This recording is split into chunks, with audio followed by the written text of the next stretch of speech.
Hello बच्चों, चलिए प्रश्न को पढ़ते हैं और समझते हैं।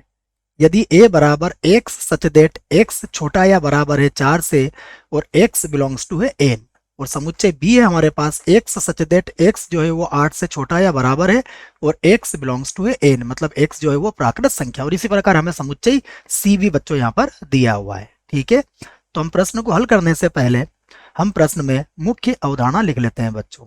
तो प्रश्न की देखिए मुख्य अवधारणा क्या होगी जिसकी सहायता से हम इस प्रश्न को हल करेंगे। ठीक है बच्चों, तो मुख्य अवधारणा में हम सबसे पहले यह देखेंगे कि a माइनस बी कैसे निकाला जाता है। ठीक है, तो हम यहाँ पर लिखेंगे अगर हमारे पास a माइनस बी है तो a माइनस बी में a के वह अवयव होते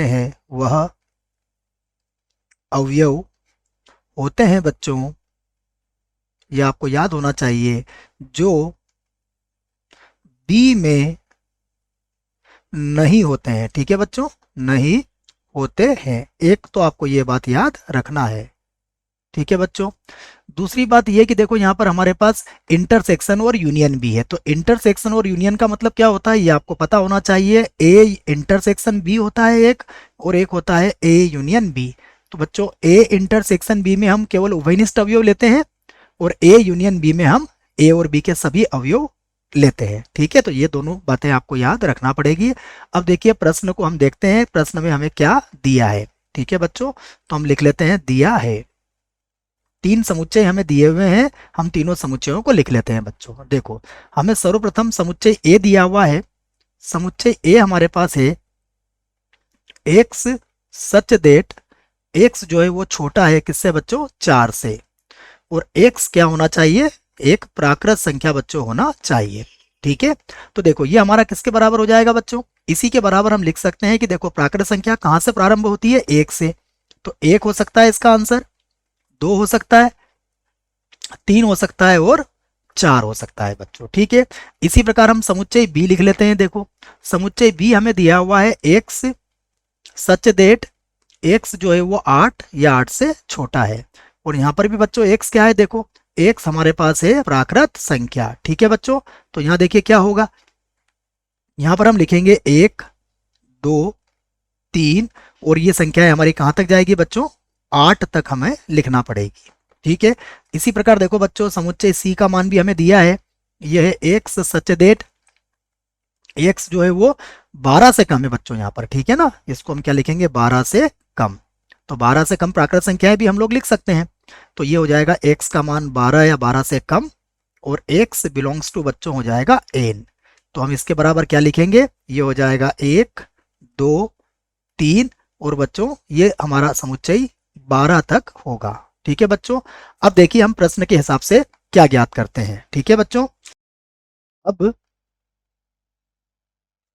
सर्वप्रथम हम a minus B intersection C का मान ज्ञात करेंगे। ठीक है, तो देखो a का मान हमारे पास कितना है, a का मान हमारे पास है 1 2 3 और 4 बच्चों।